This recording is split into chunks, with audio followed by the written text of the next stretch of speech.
우리 같이 말씀 나누죠. 계시록 3장 7절로 13절의 말씀을 가지고 성전의 기둥이 되는 인생이란 제목으로 하나님 말씀 나누도록 합니다. 최근에 브리콜라주라고 하는 단어가 굉장히 화제입니다. 이 단어의 뜻은 평범함의 새로운 탄생이란 뜻이래요. 주어진 재료로 최고의 작품을 만들어내는 인디언들로부터 그 기술을 배웠다고 합니다.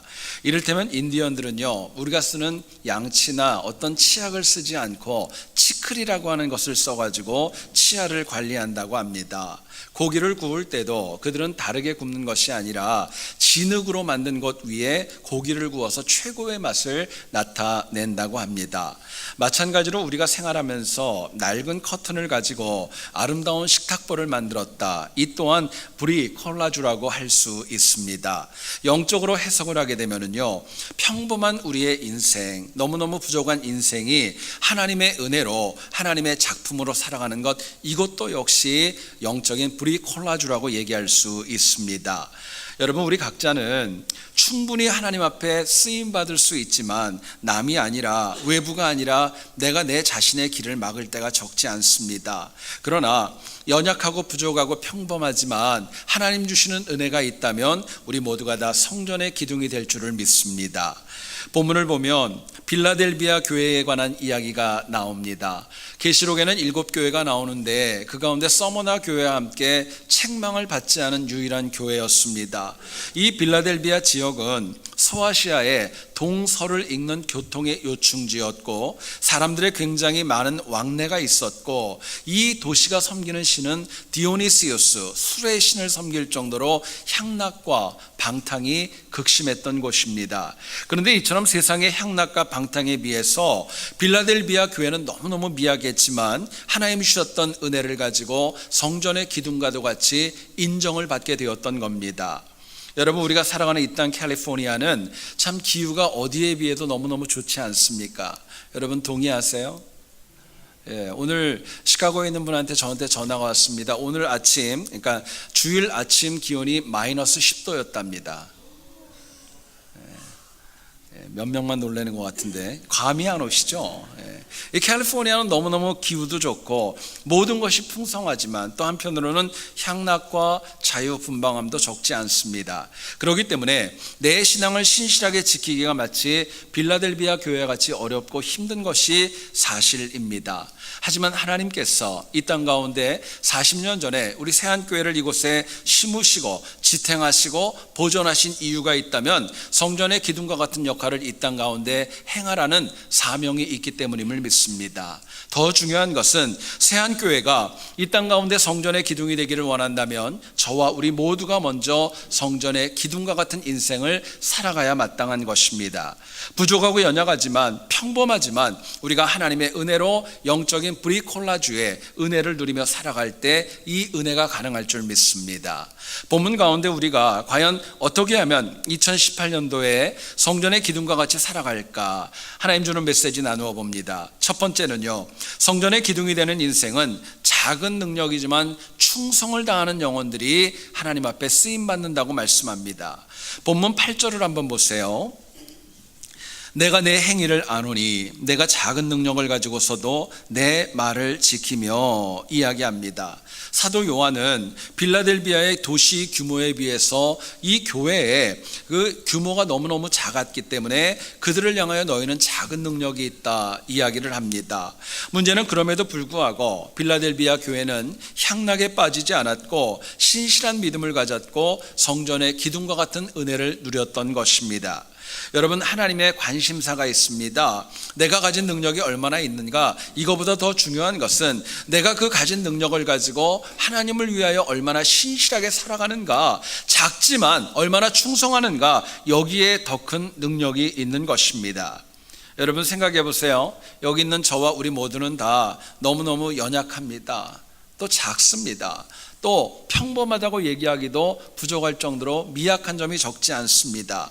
문제는 그럼에도 불구하고 우리가 하나님 앞에 헌신하고 충성할 때에 하나님께서 우리를 성전의 기둥과 같이 은혜로 채우시겠다고 말씀합니다.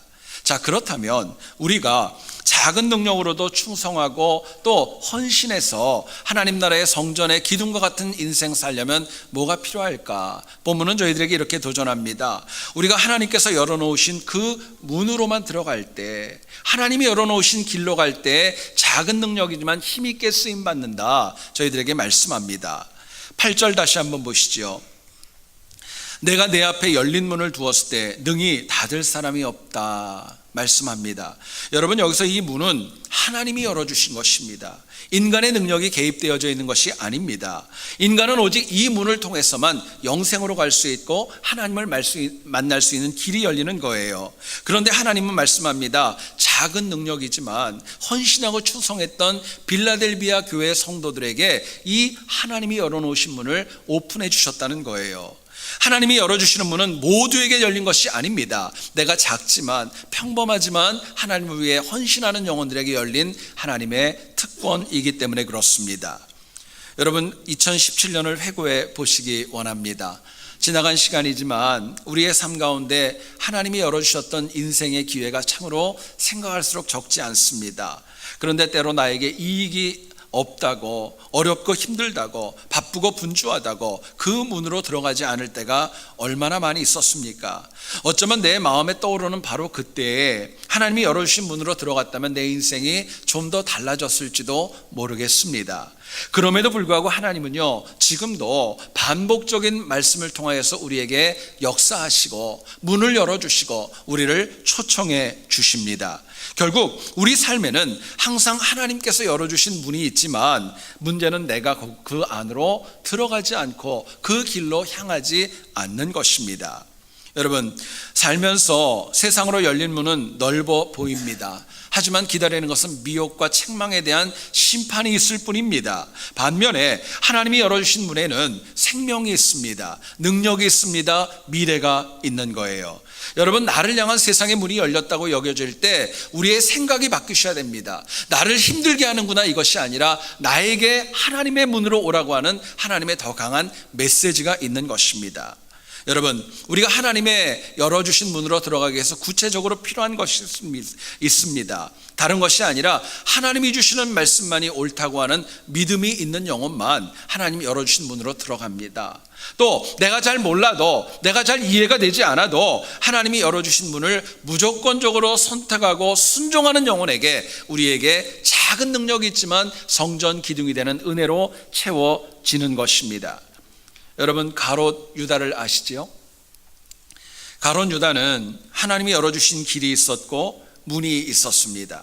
모든 영혼들이 부러워할 만한 은혜가 그 영혼에게 있었죠. 유다는 직접 예수님을 보았습니다.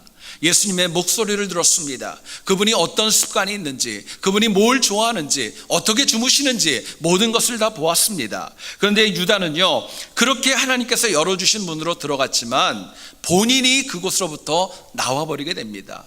이탈하는 거예요. 그러므로 인하여서 가장 안타까운 인생으로 기록되고 있는 거 아닙니까?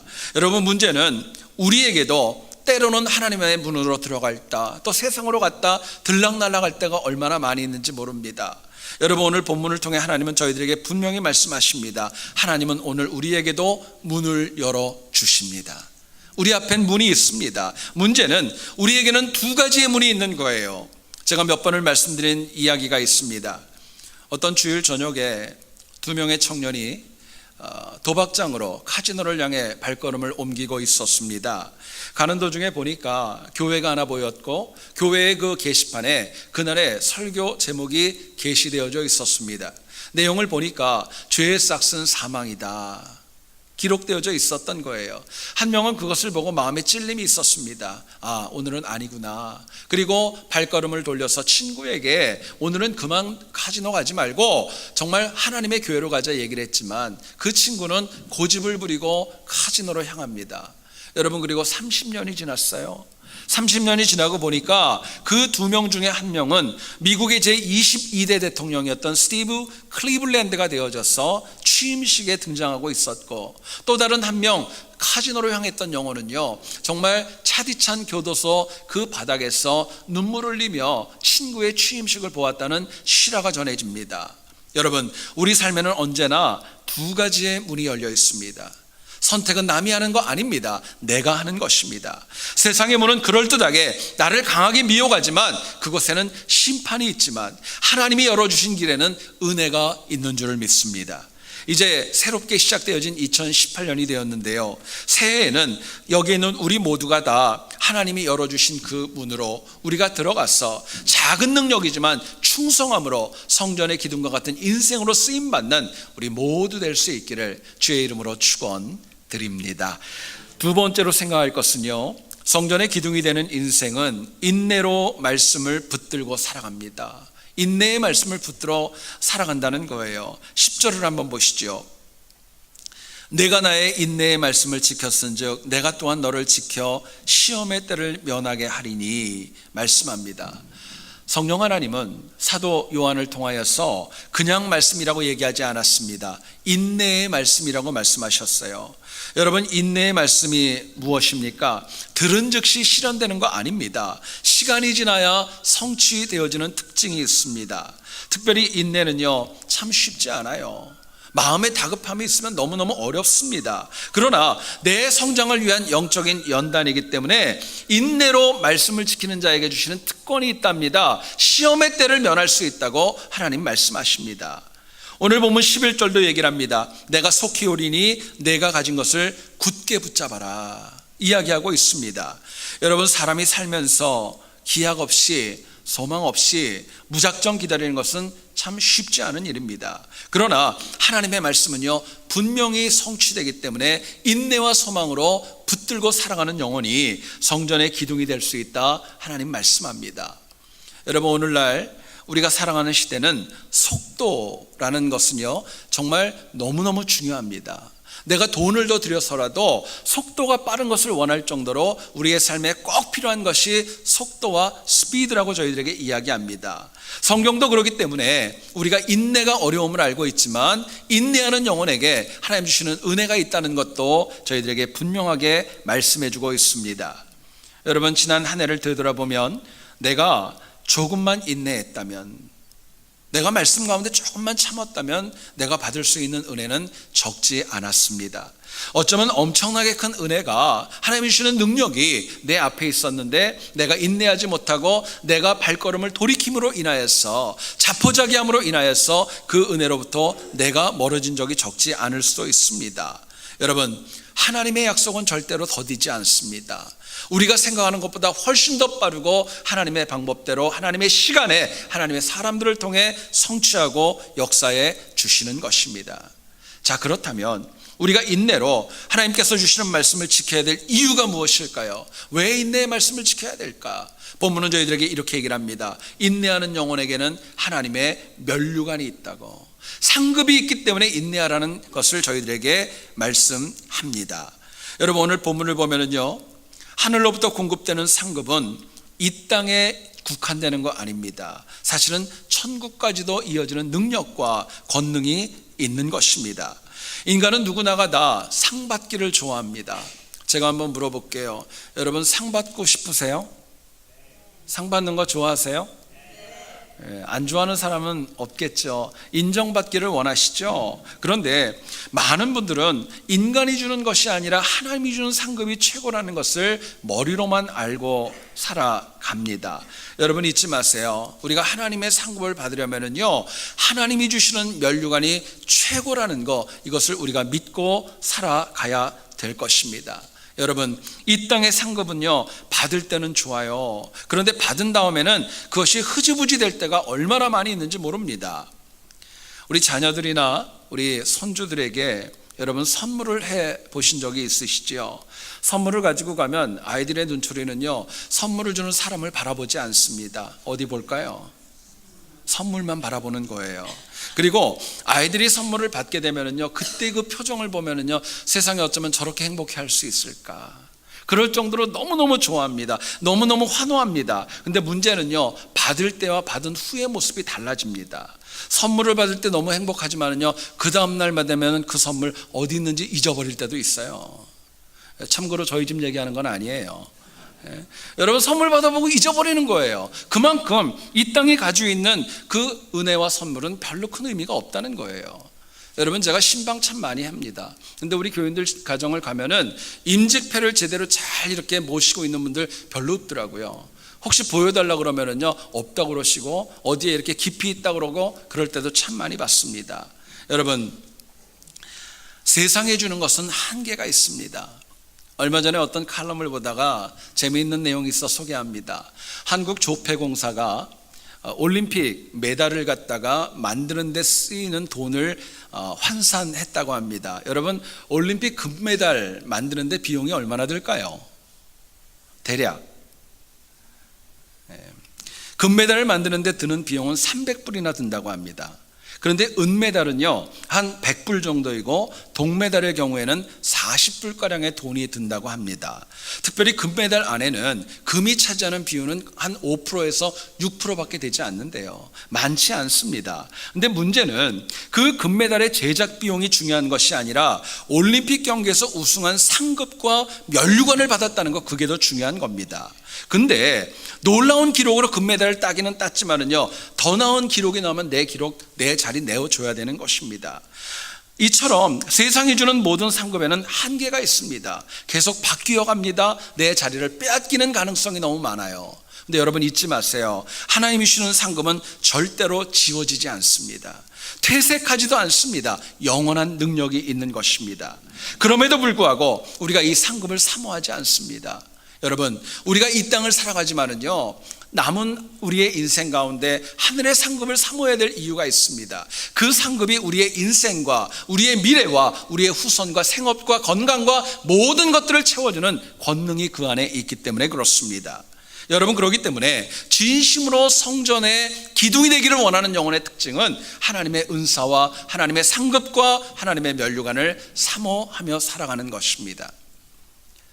성경을 읽는 분들이 저에게 와서 가장 많이 질문하는 질문 중에 한 가지가 있습니다. 그게 뭐냐면요, 목사님, 왜 하나님이 야곱을 사랑하셨습니까? 저한테 그렇게 물어보는 분들이 많아요. 여러분, 야곱이 어떤 인물입니까? 좋은 사람이에요, 나쁜 사람이에요? 우리가 얘기하기는 참 쉽지 않은데, 그죠? 여러분, 야곱이라는 사람은 교활했어요. 그리고 굉장히 계산적이었어요. 형에게 장자권과 축복권을 빼앗는데 물불을 가리지 않았어요. 팥죽 한 그릇에 형을 대접하지 못할 만큼의 각박함이 있었고, 눈도 보이지 않는 아버지를 속여가지고 축복권을 다 빼앗아 올 정도로 그 교묘함이 적지 않았던 영혼입니다. 그런데 하나님께서 그 야곱을 사랑하셨습니다. 지금도 그 나라의 국가는 야곱의 이름이었던 이스라엘로 부를 정도로 하나님이 그 영혼을 사랑하셨던 거예요. 왜 그랬을까요? 이유는 여러분, 딴 거 아닙니다. 야곱이 정말 사모했던 것은요, 하나님의 복만 사모했던 거예요. 하나님의 상급만 사모했던 거예요. 하나님이 주는 면류관만 사모했던 것이고, 하나님이 그 믿음을 인정하셔서 그 영혼을 성전의 기둥과 같은 영혼으로 역사하시고 이끌어 주셨던 것입니다. 여러분, 2018년이 되었습니다. 다른 무엇보다도 우리가 하나님 주시는 상급 사모하며 살아가기를 소원합니다. 정말 우리의 남은 인생에 항상 인내의 말씀으로 상급을 받음으로 인하여서 2018년뿐만이 아니라 남은 우리의 인생이 성전의 기둥과 같이 든든히 세워질 수 있기를 다시 한번 주의 이름으로 축원드립니다. 제가 기도하고요, 우리 교육자들, 우리 봉헌송 하나님 앞에 드립니다. 기도하겠습니다.